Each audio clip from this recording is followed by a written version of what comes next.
예, 저는 이 크리스마스 기간이 좀 짧다라는 생각을 많이 해가지고 할 수 있는 대로 굉장히 이걸 늘려가지고 어저께였지만 그래도 우리 마음의 시계를 어저께로 돌려서 크리스마스를 한 번 더 같이 좀 이렇게 축복하고 이러는 시간이 좀 됐으면 하는 바람이 늘 있었습니다. 그래서 오늘 26일에 이렇게 정기 예배를 함께 하게 되니까 그런 면이 참 좋은 것 같습니다. 진짜 기쁜 성탄이었습니까?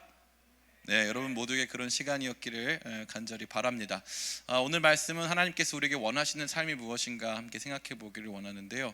지난번에 제가 이제 안식월 기간 중에 있을 때 제 앞에 오셨던 분은 제 신들매를 들기에도 부족한 우리 요즘에 제일 핫한 우리 임형규 목사님이 다녀오셨다고 제가 얘기를 들었습니다. 제가 개인적으로 추천했고요. 우리 목사님 너무 훌륭하기 때문에 저랑 또 보기와는 달리 동갑입니다. 누가 더 나이가 많아 보이나요? 당연히 그분이 저보다 한 10살은 많아 보이는데요. 그래서 저도 형이라고 부르려고 하고 있고요. 근데 이제 저가 더 이렇게 어려 보이지만 동갑이에요. 그래가지고 이렇게 교제하는 가운데서 이렇게 너무 좋은 영향을 받고 있습니다. 그래서 지난주에도 참 좋았을 줄 믿고요. 앞으로도 정기예배가 그런 좋은 강사 목사님들 많이 모시고 또 여러분들에게도 좋은 은혜와 도전이 되는 시간이 되기를 원해서 열심히 달려가 보려고 합니다. 여러분도 열심히 함께 동참해 주시면 좋겠습니다. 아멘. 저는 이 요한복음 말씀을 나누면서 여러분에게 꼭 함께 나누고자 했던 메시지들이 참 많아요. 그것은 다른 것이 아니라 제가 흔들려 왔던 삶의 시간들, 제가 헤매었던 방황했던 삶의 시간 속에 꼭 필요했던 말씀이 있었다는 거예요. 그건 뭐냐면 따라해 볼까요? 삶의 목적. 왜 사냐 이거죠. 왜 사냐? 나는 왜 살아야 하느냐? 무엇이 가장 가치 있느냐? 내가 이 땅에서 왜 이러한 모습의 삶을 살게 됐느냐? 왜 이런 가정에서 태어나서 이러한 이 분위기 속에서 성장하고 이런저런 사람들을 만나고 이런저런 사건들을 만났을까 하는 이러한 고민에서 벗어날 길이 없었어요. 그래서 저 자신을 알게 된다면 내가 원래 뭐 해야 되는 사람인데, 예를 들어 진짜 이거는 이제 우리 예를 드는 거예요. 저는 절대 이 스케이트 같은 거 타고 싶어 하지 않는 타입이거든요. 미끄러운 걸 왜 타요? 그죠? 미끄러운 거 타면 위험하잖아요. 근데 너무 싫어하거든요. 스케이트 이런 거. 몰랐는데 내가 원래 하나님께서 나를 불러주신 피겨 스케이트 선수야. 원래 만약에 한국말 다 이해하죠? 내가 그딴 뜻이 아니라 만약에 그런 불상사가 발생해가지고 나한테 그 피겨 스케이트를 한 번만 신겨 놓고 빙판 앞에 던져만 놓으면 혼자서 안 배웠는데 트리플 악셀 하는 거야.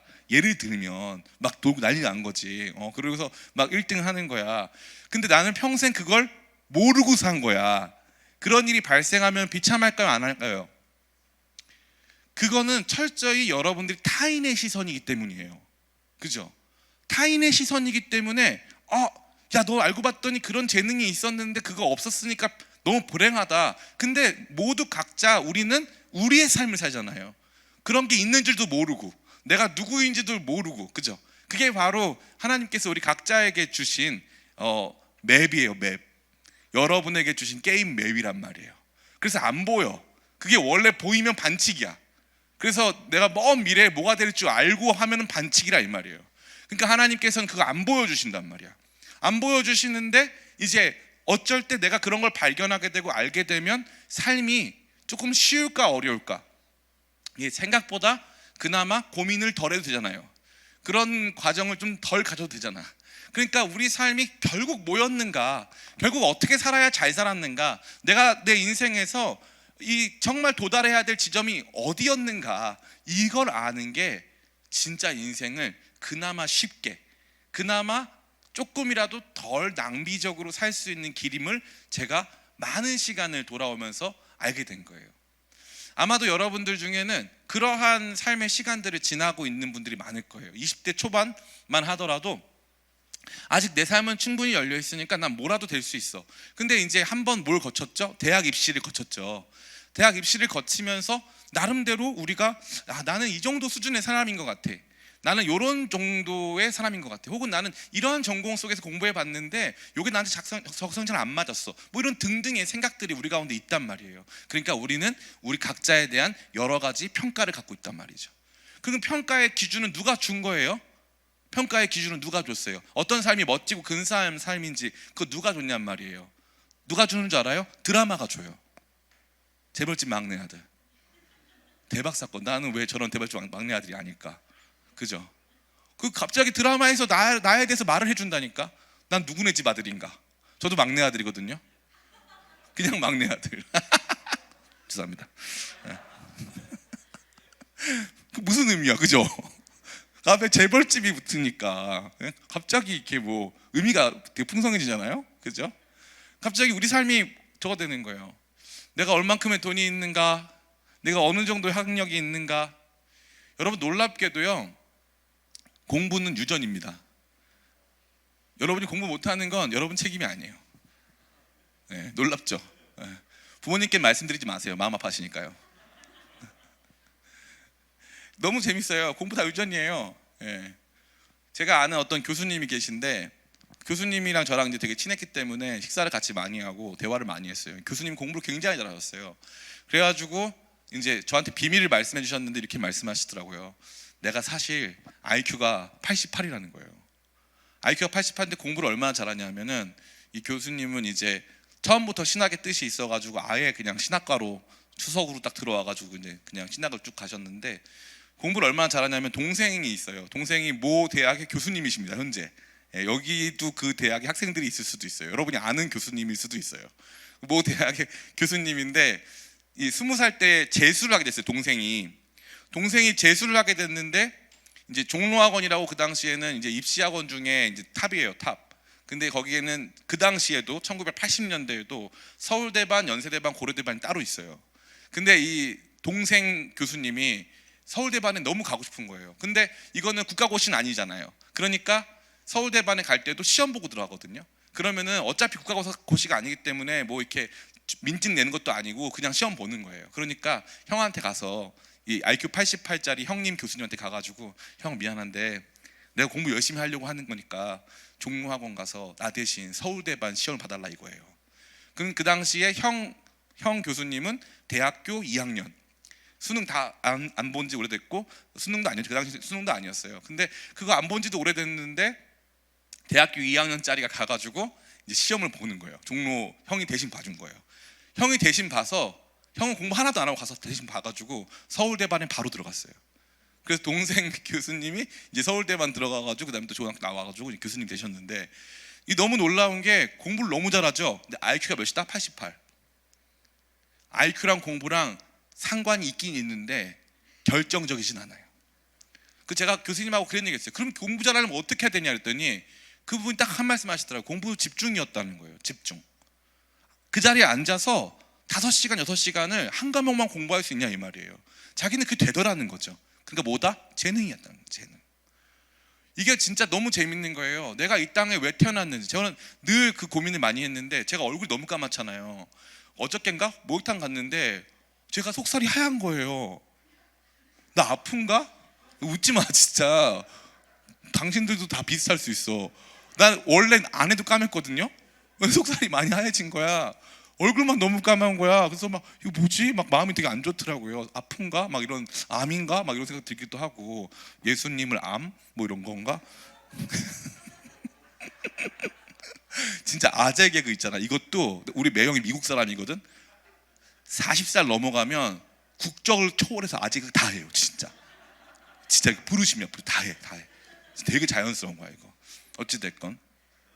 그런데 제가 얼굴이 까맣잖아요. 그래가지고 되게 고민이 많았거든요. 근데 언제 풀렸냐면, 케냐 이런 데는 걔네가 보기에는 저나 여러분은 똑같아요. 색깔이 큰 차이 없어요. 고개 끄덕이지 말고요. 큰 차이 없어요. 근데 미얀마 갔더니 바로 친화력 엄청 생기더라고요. 아, 하나님 나랑 이런 사역도 시키시려고 이렇게 얼굴 까맣게 태어나게 하셨구나, 이런 생각도 많이 위로를 받았는데요. 제가 그 말씀 드리고 싶은 거예요. 제가 그동안 방황하면서 살면서, 아, 내가 처음부터 이거였다면 얼마나 좋았을까. 조규성 선수라고 축구 선수 있죠. 처음에 조규성 선수가 포지션이 센터백이었대요. 키 크니까 센터백이었대요. 근데 대학교 들어와가지고 축구를 계속 하는데 센터백 치고는 힘이 없더래요. 그래서 대학교 들어와가지고 감독님이, 야, 너 그냥 맨 앞으로 가가지고 너 거기서 공격수 해봐 했더니 너무 잘하더라는 거죠. 그러니까 그 위치를 바꾸니까 처음부터 그 자리가 아니었던 거야. 바로 이 말씀이 오늘 여기에 등장하는 거예요. 진짜 우리 인간들에게 많은 메시지를 던져주고 있는 거예요. 인간이 잘 산다는 건 뭘까 이거죠. 인간이 잘 산다는 건 어떤 의미일까? 여러분이 진짜 인생에서 열심히 최선을 다해서 살았는데 너 아무것도 아니야 이럴 수도 있고요. 최선을 다해서 살았는데 진짜 뭐 주어진 건 없지만 나중에 보니까 가치 있는 삶일 수도 있어요. 그럼 어떤 삶이 좋은 삶이냐? 몰라요. 반고흐가 쓴 편지를 모은 그 고흐 동생 이름이 테오거든요. 테오한테 이제 보낸 이 편지를 모은 이 영혼이 있는 편지, 영혼의 편지라는 그 책이 있어요. 거기 보면요, 반고흐는 평생 그림을 너무 사랑했고 고갱을 너무 존경했고 너무 동경했고 너무 사랑했어요. 그래가지고 인상주의 화가로서 정말 열심히 살았거든요. 죽을 때까지 가난했어요. 죽을 때까지 너무 힘들고 비참했다고. 근데 그림은 대박이야. 전 세계에서 제일 비싼 그림 중 하나예요. 다빈치, 여러분 다빈치 알아요? 네. 다비치 말고, 강민경 말고 다빈치. 아재 개그가 자동으로 막 나온다니까. 진짜 다빈치 있죠. 다빈치의 그림은 전 세계에 한 25점밖에 없대요. 근데 특징이 뭔지 알아요? 대부분 미완성. 못 끝냈어. 그림을 못 끝냈다고. 웃기죠? 전 그게 너무 재밌어요. 우리는 뭔가 인생의 성공이란 이런 걸 거야, 삶은 이런 걸 거야, 이렇게 상상하며 살아가요. 특별히 청년 때 여러분들이 그리는 그 롤모델들이 있단 말이에요. 롤모델들. 이 정도는 돼야 돼. 인스타 보면은 다 그런 거 있잖아요. 제가 얼마 전에 그 바프, 제가 신방 갔는데 사람들이 바프 얘기를 그렇게 하는 거예요. 그래서 나는 바프면 당연히 내 나이에서 바프는 뭐다? 바디 프렌드. 그래가지고 나 진짜 그건 줄 알았는데 바디 프로필이었다는 거예요. 너무 놀랬다. 진짜 깜짝 놀랐다. 진짜 야 니네 그런 거 찍는다고? 막 이러면서 엄청 놀랬어요. 그게 바프를 왜 찍을까? 사람들이 남들이 찍으니까 찍는 거예요. 남들이 찍으니까. 그렇잖아요? 주변에서 여러분 인스타가 우리 청년들의 삶을 대부분 불행하게 만들어요. 대부분. 남들은 호캉스 간다는데 호캉스는커녕 맨날 일해야 되는 친구들도 있거든요. 근데 옛날에는 그런 거 잘 모르고 살았어요. 다른 사람들의 삶을. 근데 요즘은 그 인스타그램이 여러분한테 야 삶은 이런 거라고 가르쳐주고요. 그 다음에 드라마는 여러분한테 삶이 이 정도는 돼야 돼라고 가르쳐주고요. 그나마 좀 이렇게 저 같은 꼰대들이 페이스북 하잖아요. 근데 제가 너무 놀란 게 있잖아요. 페이스북은 생각보다 젊은 조금 진보적인 아재들이 많이 해요. 그래가지고 실제로 제가 세상에 나가보니까 그 페이스북에서 상식으로 여기던 게 세상에서 상식이 아닌 경우가 너무 많아. 페이스북 안 하는 사람들의 상식이 훨씬 커요. 저 너무 놀랐어요. 페이스북에서 엄청 유명한 아저씨인데 일상에서는 별로 안 유명해. 너무 재밌더라고. 그동안 우리 다 어떻게 됐다? 잘못 배웠다 이거예요. 삶에 대해서. 누구한테 하는 말인지 저한테 하는 거예요. 저한테. 내년에 제가 한국 나이로 45살인데 저한테 하는 거죠. 그동안 잘못 배웠어요. 목사로서 목회의 성공이란 무엇일까? 인생의 승리란 무엇일까? 수만 가지 고민을 하면서 여기까지 왔는데 그동안 저를 자극하고 저한테 영향을 줬던 대부분의 것들이 잘못되어 있다는 걸 이제야 발견한 거예요. 뭘 통해서? 오늘 이 말씀을 통해서. 그러니까 저는 여러분에게 이 제목을 보세요. 우리에게 원하시는 삶. 와, 이거 일상적으로 보이지만 생각보다 굉장히 대담한 제목이에요. 여러분이 어떻게 살고 있든지 이 기준이 우선이다라고 하는 거죠. 저는 여러분들이 삶 속에서 이 기준을 절대 잃지 않고 이것으로 말미암아 기쁘고 단순하고 확실하고 흔들 수 없는 거룩한 안정감과 거룩한 평정심을 체험하게 되시기를 예수님의 이름으로 축원합니다. 보통 이렇게 말하면 뒤에 아멘으로 하는 거예요. 제가 가르쳐 드릴게요. 다시 예수님의 이름으로 축원합니다. 아멘. 감사합니다. 인원이 적을수록 이렇게 파이팅을 해야 될 필요가 있어요. 오늘 저와 여러분이 읽은 말씀은 세례 요한에 대한 이야기죠. 세례 요한에 대한 이야기인데 우리가 이 말씀을 좀 낯설게 볼 필요가 있어요. 세례 요한에게 사람들이 질문했어요. 무슨 질문이냐? 너 누구냐라고 질문했어요. 재밌지 않아요? 너 누구냐? 여기 앉아있는 우리 박진희 전도사님한테 당신은 누구십니까? 라고 말하면 저 박진희 전도사인데요? 라고 말하는 거죠. 근데 제가 왜 물어볼까요? 아는 사이인데 뻔히 아는데 왜 물어봐요? 그잖아요. 그건 뭐냐면은 저 사람이 너는 진짜 누구냐 이거예요. 우리가 사람들이 생각하는 이미지가 있는 거예요. 너 가만히 봤더니 BTS RM 아니야? 예. 뭐 그런 거일 수 있잖아요. 헷갈리니까. 안 헷갈리나? 너무 확실하게 아닌 것 같아요. 맞아, 그럴 수도 있어. 막 헷갈리는 것 같아요. 사람들이 막 물어보는 거예요. 그런데 너무 재밌는 건 뭔지 알아요? 사람들은 헷갈려 하는데 세례 요한은 흔들림이 없어요. 그 이야기가 담겨져 있는 거예요. 내가 누군지, 내 삶은 어디까지인지, 뭐가 내 삶의 성공인지에 대해서 누구도 어떤 사람이 와서 물어보고 흔들어도 흔들리지 않는 그 거룩한 확신, 내가 누군지에 대한 확신. 그거보다 더 행복한 게 있을까? 없을 것 같아. 만약에 고흐가 가난해. 그런데 막 이제 엄청 힘들어가지고 해바라기 엄청 그리고 그릴 게 없어가지고 내 얼굴만 계속 자화상만 계속 그렸어. 그래가지고 이제 나중에는 나는 이렇게 비참할까? 내가 그릴 수 있는 건 나밖에 없고 뭐 이 꽃밖에 없고 농부들밖에 없고 나는 뭐 이거밖에 이게 다야. 나는 더 아름다운 세계를 보고 싶은데 볼 돈도 없고 나는 아무도 내 그림의 가치를 몰라. 이러면은 그릴 때 막 괴롭겠죠. 근데 고흐가 알아. 나중에 이 그림의 가치가 얼마나 위대한지를 알고 내가 그 그림을 그리기 위해 부름받은 사람이라는 것을 안다면 아마 그가 생각한 것보다 그의 삶은 매우 가치 있고 행복했을 거예요. 여러분도 마찬가지예요. 이게 하나님께서 저와 여러분에게 주시는 삶의 거룩한, 따라해볼까요? 힌트. 삶의 거룩한 힌트예요. 너 누구냐에 대한 질문에 대한 힌트죠. 이것은 뭐가 필요하냐면 두 가지가 필요해요. 따라해볼까요? 나에 대한 암, 예수님에 대한 암. 이 두 가지 암, 다시 말해 두 가지 지식이 반드시 필요한 거예요. 첫 번째, 세례 요한은 자기 자신에 대한 분명한 지식이 있었어요. 그 지식은 명확한 한계선에서 출발해요. 그 한계선은 나는 죽었다 깨나도 메시아가 아니다 이거예요. 나는 죽었다 깨나도 메시아가 아니다. 나는 다른 이들의 삶을 바꾸거나 변화시킬 수 있는 존재가 아니다. 나는 그러한 사람이 아니다. 나는 한낱 인간에 불과하다. 나는 여기에 좀 이따 보겠지만 나는 그저 여기서 내가 해야 할 일을 다 하고 있을 뿐이다. 나는 대단한 사람 아니다. 난 우리 가정 못 살린다. 내가 할 수 있는 것이라고는 없다. 나는 그저 부름받은 여기서 최선을 다할 뿐이다 라고 하는 명확한 한계선을 갖는 거예요. 야, 이게 행복한 일일까 힘든 일일까? 힘든 일이에요. 왜냐하면 세례 요한 입장에서 왜 힘들었냐면 사람들이 이 세례 요한이 그 약대 토록과 메뚜기와 석청을 먹고 광야에서 살면서 회개하라는 메시지를 던져요. 그 어떤 포인트에서도 부흥을 기대할 수 없는 것들이죠. 제가 만약에 광야로 가가지고 뭐 한강 고수부지 정도 가가지고 약대 토롯을 입고 난리 났다 진짜. 경찰 바로 뜨는 거야. 약대 토롯을 입고 메뚜기와 석청을 먹고 있다고 생각해봐요.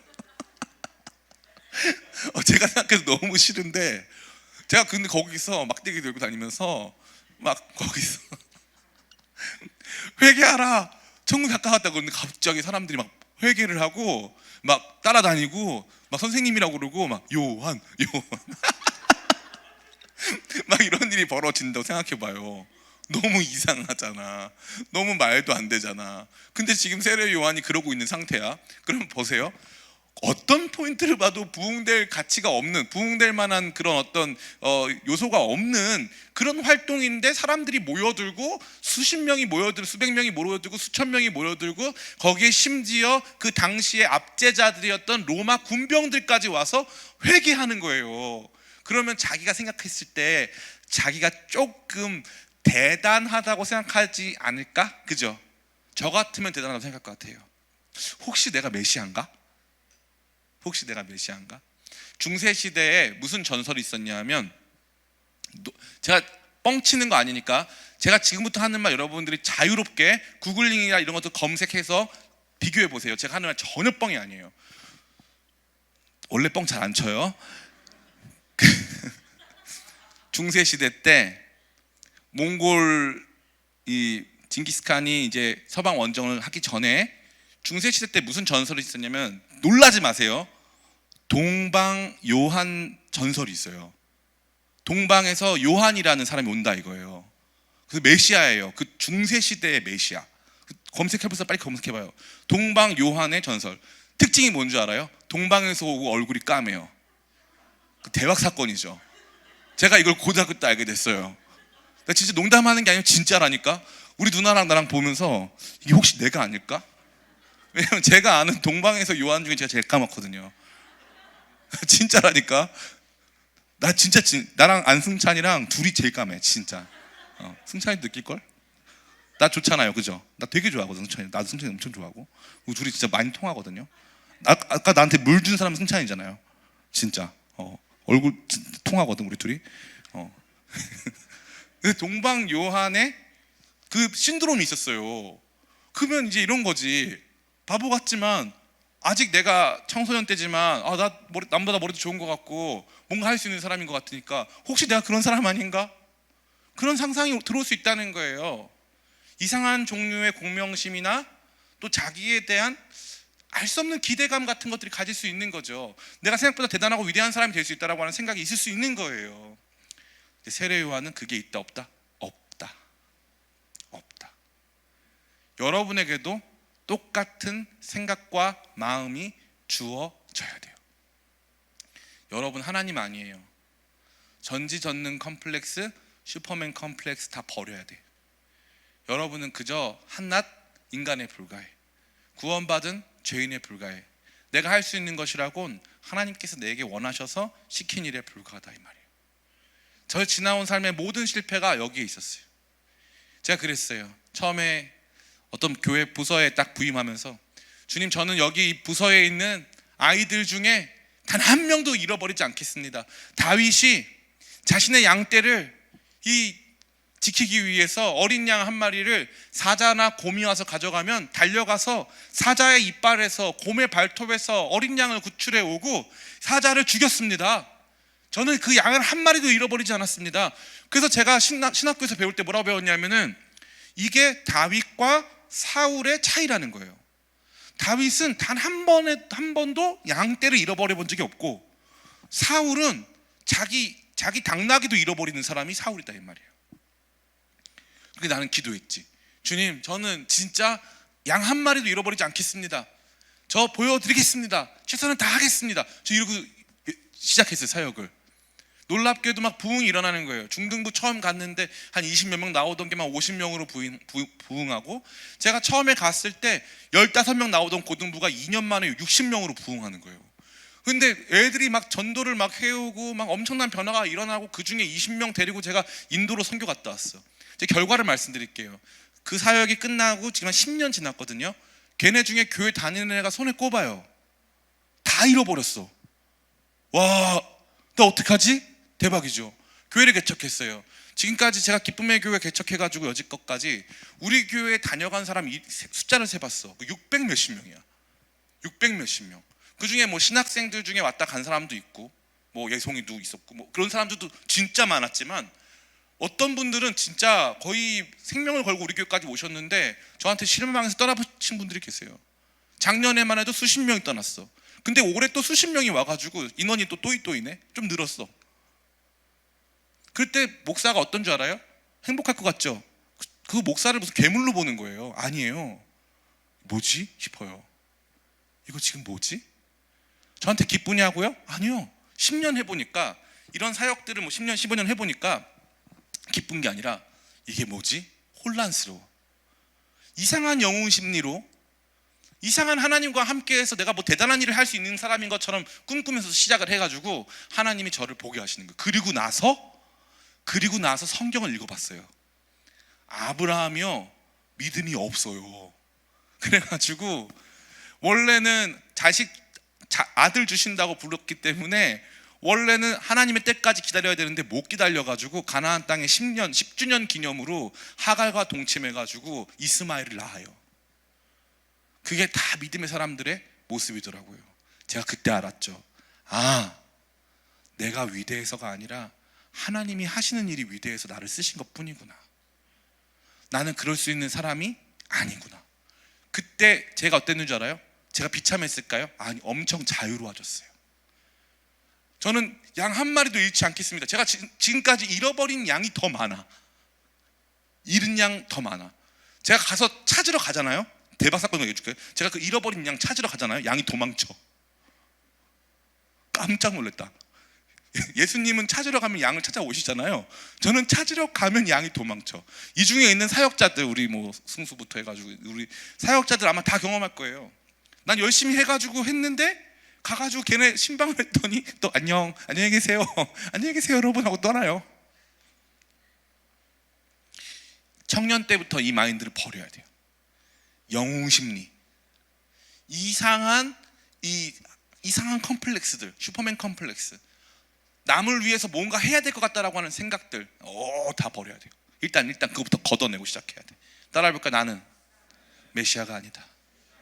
그래서 재밌는 거는 요한복음에서 에고 에이미가 중요해요.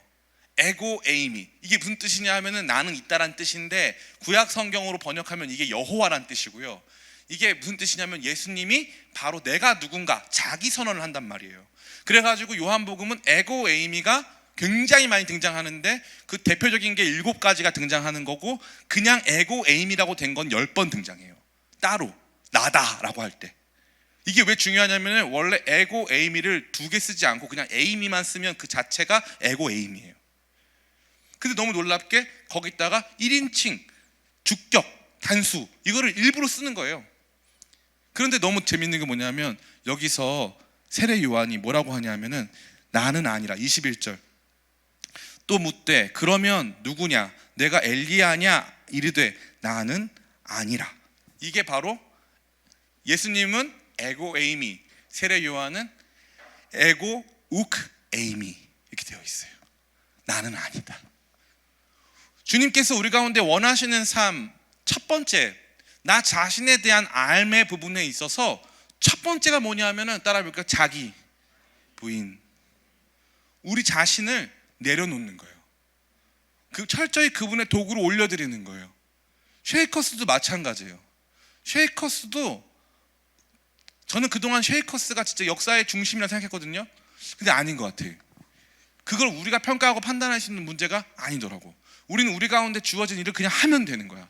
우리를 높이시든지 낮게 하시든지 그건 하나님 하실 일이지, 우리가 그걸 가지고 스스로 높아질 필요가 전혀 없더라고요. 그러니까 자기 부인이 자기 긍정의 출발점이라 이거예요. 자기 부인은 자기에 대한, 자기 부인 우리 아내 와이프 말하는 거 아니야, 알겠죠? 죄송합니다. 나를 부정하는 것, 나를 부인하는 것, 그 부인한다는 게 나는 내가 아니다 이 뜻이 아니죠. 나는 하나님이 아니다. 자기에 대한 명확한 이 바운더리를 만들어가는 거예요. 나는 그렇게 못한다. 나는 그 정도는 아니다. 이걸 발견하는 거죠. 이걸 먼저 발견하는 거, 나의 한계를. 전 여러분이 여러분의 한계를 발견하시길 축복합니다. 여러분의 한계를 발견해야 그걸 이길 수 있어요. 그리고 이길 수 있는 한계인지 못 이기는 한계인지도 발견할 수 있는 거예요. 거기를 받아들일 필요가 있는 거죠. 그걸 먼저 봐야 되는 거예요. 너무 재밌어요. 재밌는 건 특별히 세례 요한이, 사람들이 세례 요한에게 뭘 질문하냐면 자꾸 너 엘리야지 이 질문을 해요. 너 엘리야지. 왜냐하면 첫 번째, 엘리야랑 모습이 비슷해요. 왜냐하면 엘리야도 가죽 옷을 입었거든요. 그리고 엘리야도 광야에 살았거든요. 그래서 엘리야도 거기서 메뚜기, 석청 이런 거 먹었거든요.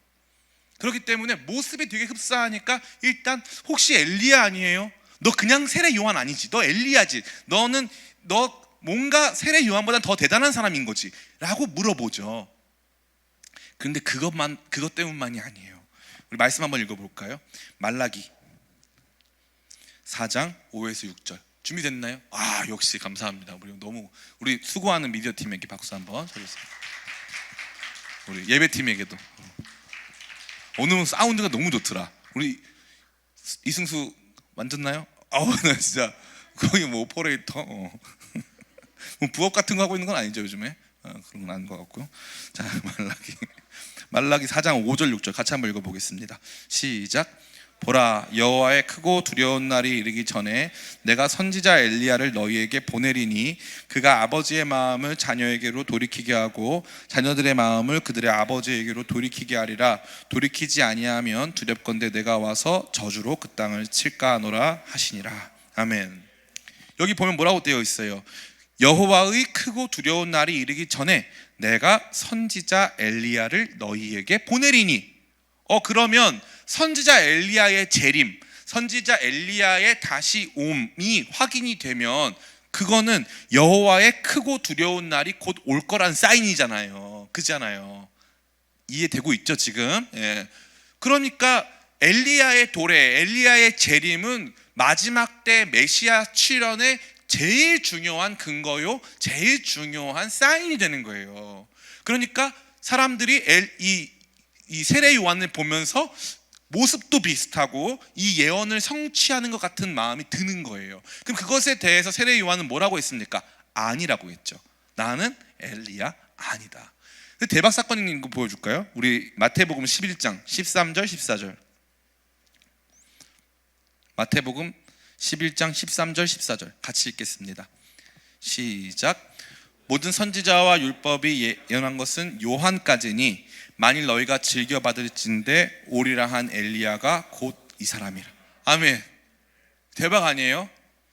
말라기 지금 우리가 4장 5에서 6절을 읽었는데요, 이건 그냥 구약 성경의 마지막 예언이 아니라 문자 그대로 구약 성경의 마지막 절이에요. 그리고 나서 신약 성경에서 세례 요한에 대한 예수님의 평가는 뭐냐면 세례 요한이 엘리야다 이거예요. 대박 아니? 전 소름 돋았어요. 대박 사건이네. 그러면 누구만 아니라고 하는 거예요? 자기만 아니라고 하는 거예요. 그럼 왜 그럴까? 여기에 바로 비밀이 숨겨져 있는 거예요. 어려운 말 할 테니까 여러분 한번 깨달아 보려고 엄청 애를 써봐요. 세례 요한에게는 자기에 대한 구속사적 평가가 자기에게 주어지지 않았어요. 잘 생각해봐요. 세례 요한의 역할은 엘리야의 재림이 맞아요. 그런데 내가 엘리야라고 하는 인식은 세례 요한에게 주어진 적이 없어요. 그의 역할은 그게 맞아요. 예를 들어 이렇게 생각해 봅시다. 메시, 여러분 메시라고 아나요? 지금 몇 시죠? 죄송합니다. 네. 시간 이 틈을 타서 막 시간 보고 있어. 왜 이렇게 기는 거야? 막 알고 있어요. 저도 이게 설교가 어려워. 그래서 그런 거고 나도 힘들어. 힘들 때 말이 많거든. 내가 힘들어서 내일 이사 가는데 온 거야. 그러니까 얼마나 마음이 힘들겠어 내가. 그죠? 김포로 갑니다. 김포로. 어쨌건 어디까지 했어요? 메시. 역대 최고의 축구 선수가 과연 메시인가 하는 논쟁이 있어요. 그리고 메시는 신인가 인간인가? 사람들은 메시를 뭐라고 부릅니까? 신이라고 불러요. 그럼 메시한테 가서 솔직히 신이죠? 이러면 메시가 사실 맞아. 그래서 나도 내가 신 같아. 뭐 이럴까? 아니잖아요.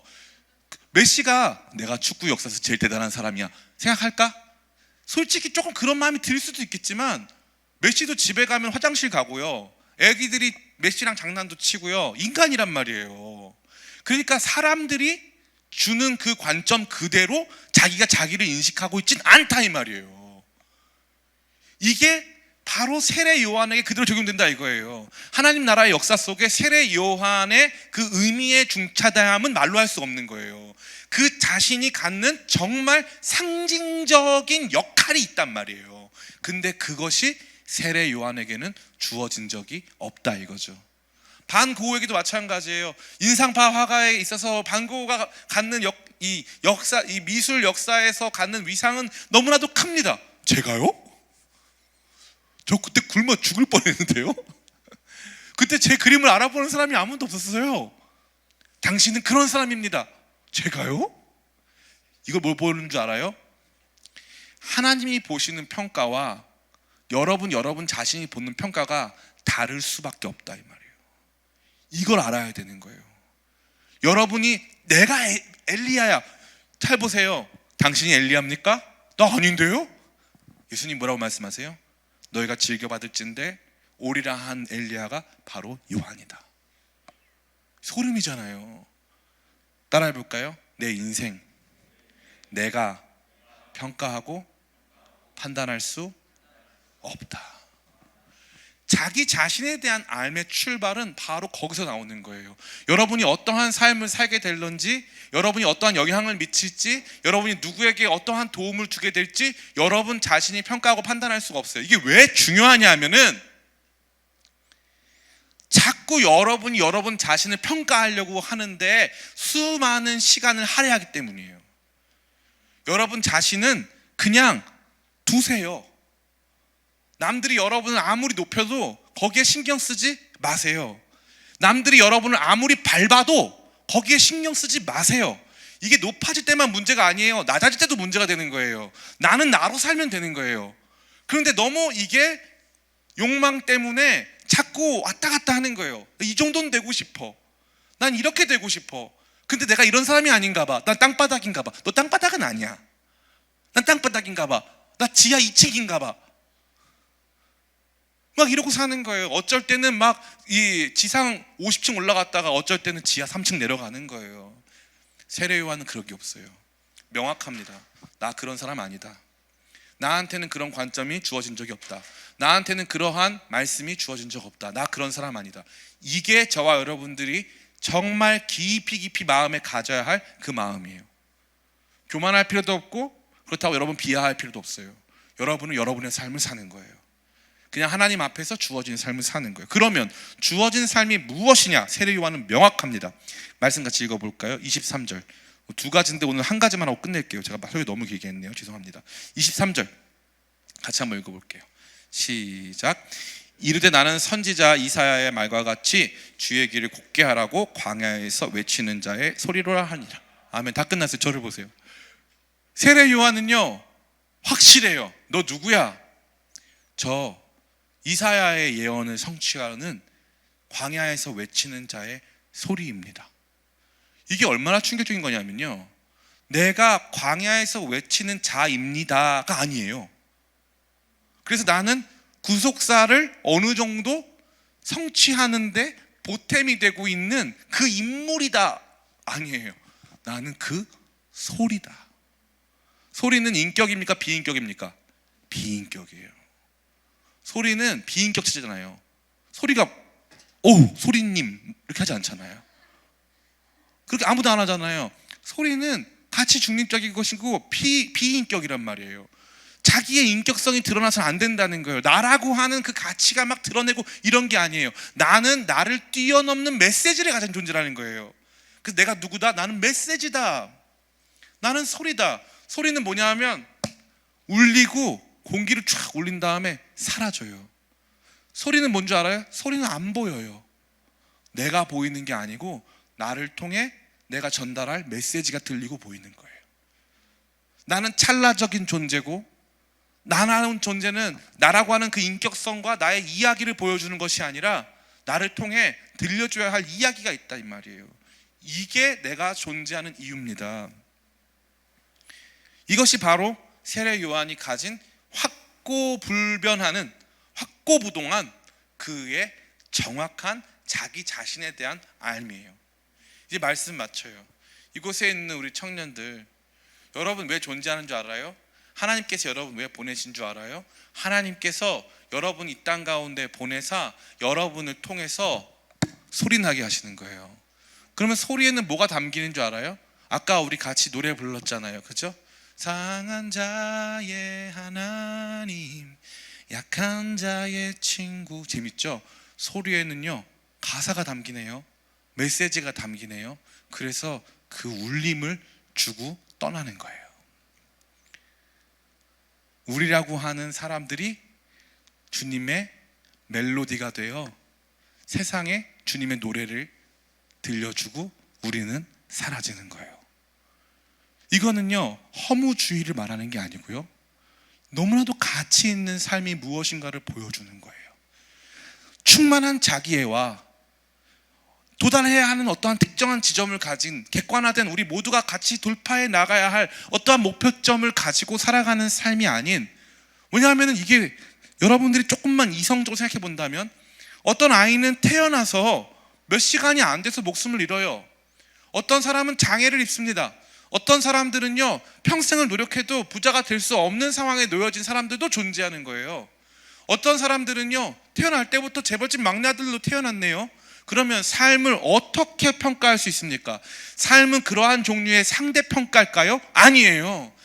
하나님께서 저와 여러분을 만드시고 저와 여러분들을 부르시고 저와 여러분들을 보내셨다면 하나님께서 하시는 평가는 그분이 우리를 만드시고 부르신 의도와 목적에 따른 절대평가예요. 그 절대평가 속에 우리가 반드시 기억해야 되는 것은 나는 하나님 아니다. 내가 모든 것 다 잘하고 완벽하고 깔끔하고 잘생기고 돈 많고 멋지고 이러한 삶이 아니다. 나도 언젠가는 늙고 병들고 아무것도 할 수 없는 나를 마주대하게 될 것이고 나는 나라고 하는 삶의 한계를 가지고 있다. 나는 연약하다. 나는 정신적으로 많이 부족하다. 나는 지성적으로 많이 부족하다. 체력이 부족하다. 다양한 종류의 우리를 둘러싼 한계들을 직면하는 거예요. 그것을 그 어떤 아픔 없이 슬픔 없이 욕망 없이 받아들이는 거예요. 사람들이 세례 요한 외쳐도 그의 마음에 흔들림이 없는 거예요. 세례 요한이요, 마음만 먹으면 가자 예루살렘으로 해가지고 사람들 데려가가지고 쿠데타 일으켜가지고 예루살렘 왕궁을 자기가 얼마든지 차지할 수 있어요. 그렇게 하지 않아요. 여러분들이 조금만 더 지성을 가진 청년들이라면 인간 역사를 보세요. 나폴레옹은 프랑스 혁명 이후에 공화국의 장군으로서 자유, 평등, 박애의 혁명의 가치를 유럽 사회와 봉건 사회에 알리고자 하는 그 전쟁을 수행했던 사람이에요. 나폴레옹이 공화국의 초대 황제가 돼요. 자기가. 나중에 나폴레옹이 세인트 헬레나 섬을 무슨 섬이죠? 거기 섬에 유배를 갔다가 나중에 세인트 헬레나 섬으로 유배를 가게 되는데 그 섬에 왜 유배를 가게 되냐면 두 번째 섬에 왜 유배가 더 죽냐면은 나폴레옹이 거기에 있다가 다시 쿠데타를 일으켜요. 거기서 실패해서 저기 세인트 헬레나 가서 거기서 죽는 거예요. 신기하지 않아요? 처음에는 자유평등 박애 민중의 가치, 국민의 가치를 위해서 살겠다고 했는데 나중에 뭐가 됐다? 황제가 되더라. 그게 뭐다? 그게 인간이다. 그게 우리다. 그런데 주님께서 저와 여러분이 원하시는 건 여러분이 나중에요, 제가 놀라지 마세요. 여러분들 중에 부자가 나올 확률이 굉장히 높아요. 제가 지금 이상한 거 하는 거 아니에요. 진짜 살다 보면 그래요. 우리 쉐이커스 같이 하던 자매가 있는데 남편이랑 결혼했는데 남편이 우리 교회 나오거든요. 근데 얼마 전에 신방 오라 그래서 갔어요. 쉐이커스 같이 하던 자매예요. 선교 같이 가고 아프리카 선교 같이 가고. 근데 남편 갔는데 반포에 있는 한 30억쯤 되는 집이에요. 갔어요. 신방 갔어요. 신방 가서 저는 야 여기 월세야 전세야 뭐야 그랬더니 목사님 제가 이번에 샀어요 그러더라고. 90년생인데 남자애가 그냥 사더라고요. 그럼 우리 모두는 걔가 그런 삶을 살 거라고는 상상도 못했어요. 여러분 삶 속에 그런 일이 일어날 수 있어요. 너무 속으로 아멘하지 말고 그런 주여 저에게도 그렇지 않습니다. 너무 아멘하지 마. 방금 느껴졌거든 내가 그거를. 여러분 인생에 그런 날이 올 수도 있어요. 여러분 생각보다 행복한 나날이 올 수 있어요. 어떤 친구는 신방을 했는데 얘는요, 목사님 전 어렸을 때 부모님이 망해가지고요 반지하에만 살았고요 평생을 열심히 살았는데 전 된 게 아무것도 없어요 그러더라고요. 키도 엄청 크고. 제가 그랬어요. 그러면 그때 부모님이 왜 빚을 지셔가지고 왜 집에 빨간 딱지가 붙고 왜 압류당해가지고 왜 지하에 살게 됐어? 제가 물어봤어요. 그랬더니 아빠가 사업을 했어요. 근데 물어봤어요. 너 그럼 사업할 거야? 그랬더니 아니요 이러더라고요. 그리고 너 그럼 빚 있어? 없대요. 너 사지 멀쩡해? 멀쩡하대요. 너 그러면 아기가 있거든요. 너 그러면 얘 좀 크면은 애 어린이집 가면은 너 와이프는 일하러 안 가? 일하러 간대요. 그럼 너 얼마 받아? 너 이만큼 번대요. 그럼 너 와이프가 나가서 일하면 얼마 벌어? 이만큼 벌대요. 그럼 둘이 합치면 이만큼이네? 그랬더니 진짜요? 이러는 거예요. 그래서 진짜지? 그리고 보여줬어요. 그랬더니 이 친구가 나가서 일하기 시작하는데 한 달에 500만 원, 700만 원, 800만 원, 1000만 원을 벌어요. 제가 이 간증을 우리 청년 캠프 왔던 사람 청년 캠프에서 했어요. 이 친구가 청년 캠프를 시청을 했어요. 그런데 저한테 전화했어요. 그래서 저는 전화해가지고 목사님 제 얘기 하지 마세요 이럴 줄 알았거든요. 목사님 왜 제 얘기 하셨어요? 더 열심히 할게요. 더 열심히 할게요. 그거 간증 사실이고요. 제가 그거보다 더 본 날도 있어요. 그리고 심지어 목사님 제 그 은혜 받아가지고 제가 헌금했거든요. 하나님 더 부어주셨어요. 몰랐던 거예요. 자기 인생이 어떻게 될지를. 열심히 살면 무슨 일이 벌어지는지를 몰랐던 거예요. 삶이 뭔지를 모르기 때문에. 여러분이 지금 살고 있는 그 삶이 여러분의 인생의 마지막 생각하지 마세요. 근데 그게 좋을 수도 있고 안 좋을 수도 있어요. 그러면 어떻게 할 거예요? 좋을 걸 기대하고 열심히 살 거예요? 안 좋을 걸 기대하고 안 좋게 살 거예요? 다 필요 없어요. 그냥 사세요. 그냥 사세요. 여러분을 불러주신 그분 쫓아서 사람들이 여러분의 이름을 환호를 하든 여러분의 이름에 욕을 하든 신경 쓰지 마세요. 그냥 사세요. 세례 요한처럼 사는 거예요. 나 메시아 아니야. 나 엘리야 아니야. 분명히 자기는 엘리야거든요. 하나님 나라 역사 속에 그런 엘리야지만 그에게는 그러한 관점이 주어진 적이 없어요. 나 그렇게 대단한 사람 아니야. 예수님이 알려주셔서 난 엘리야야. 아니야. 난 그런 사람 아니야. 하나님은 그렇게 보셔도 나는 그렇게 볼 필요가 없다 이 말이에요. 거룩한 평정심이 팍 임하는 거예요. 최근에 저는 그거 잘 몰랐는데 오은영 박사님 뭐 결혼지옥인가 그 프로그램에서 이렇게 이 새아버지가 아이에 대해서 좀 부적절한 행동을 한 것에 대해 적절한 발언을 하지 못한 것으로 인하여서 많은 비판을 받고 있는 것 같아요. 무려 3,600건에 달하는 민원이 오은영 박사님이 그 행동이 잘못됐다, 발언을 하지 않았다라고 하는 데에 쏠려서 수많은 사람들이 오은영 박사님에 대해서 비난하고 있어요. 그럼 제가 물어보고 싶어요. 오은영 박사님이 TV에 출연한 다음부터 지금까지 받았던 칭찬, 받았던 사람들의 위로, 받았던 좋은 영향과 평가 다 어디 갔죠? 다 어디 갔어요? 없어졌어요. 지금은 비난 일색이에요. 비난이 엄청 거세지고 있어요. 너무 재밌지 않아요? 수년을 칭찬받다가 한 가지 사건으로 3,600건의 민원이 들어간대요. 악플이 달리기 시작했대요. 이게 뭐다? 이게 인생이다. 세상이 여러분 평가 못해요. 옆에 친구의 평가, 제가 너무 답답한 게 말고 목사님 저희랑 같이 놀았는데요. 이게 몇 살까지 이런 줄 알아요? 70살, 80살까지 대부분 그래요. 다 관계 문제예요. 70살, 80살까지 쟤네가 저 욕했어요. 제가 제 뒷담 깎았어요. 제가 이렇게 해가지고 저보고 이렇게 비난했어요. 이게 인생의 문제의 전부가 돼버린 사람 너무 많아. 주님께서 원하시는 삶이 뭔 줄 알아요? 좌로나 우로나 치우치지 말고 오직 너는 극히 마음에 담대히 가지고 내가 너에게 명령한 삶을 살아라. 흔들리지 마. 세례 요한처럼 담대하게 너 뭐야? 저 하나님 아닙니다. 저 그거 못합니다. 제가 그러니까 다 할 수는 없어요. 저 완벽하지 않습니다. 저 그러나 제겐 사명이 있습니다. 저 광야에서 멜로디, 메시지의 삶을 살아야 됩니다. 예수님을 한 번이라도 내 인생의 어느 한순간 찰나라도 예수님 보여주는 삶으로 살았다면 나 그래도 감사하게 행복한 삶이었습니다. 저 그거면 됩니다 라고 하는 이 대쪽 같은 마음의 결단이 여러분 가운데 있어야 돼요. 사람들의 평가에, 여러분이 받은 학점에, 사람들이 여러분에 대하여서 이 퍼붓는 비난에 흔들리지 마세요. 잘못했으면 잘못했다고 인정하고 하나님 아닌 거 인정하고. 지금 이게 뭐가 안 돼서 문제냐면 이게 목사님들이 다 안 돼. 저를 비롯해서 목사님들이 다 안 돼. 그러면서부터 문제가 굉장히 심각해지고 여러분 모두에게도 악영향이 가는 거예요. 전 여러분 모두가 세례 요한처럼 자기 자신에 대한 확실하고 분명한 나는 메시아 아닙니다. 나 엘리야 같은 대단한 사람 아닙니다. 세상이 나를 뭐라고 하든 심지어 하나님께서 나한테 뭐라고 말씀하시든 저는 그러한 사람 아닙니다. 저는 소망이 있습니다. 저는 광야에 외치는 자의 소리와 같이 이 땅에서 주님을 보여주고 알려줄 수 있는 소리로, 익명으로, 보이지 않는 존재로 울려 퍼지다가 내게 맡겨진 삶의 시간을 다하고 주님께 가기를 원합니다. 이 분명하고 확실한 가치관 안에서 흔들리지 않고 살아가는 우리 모든 청년들 다 되시기를 예수님의 이름으로 축원합니다.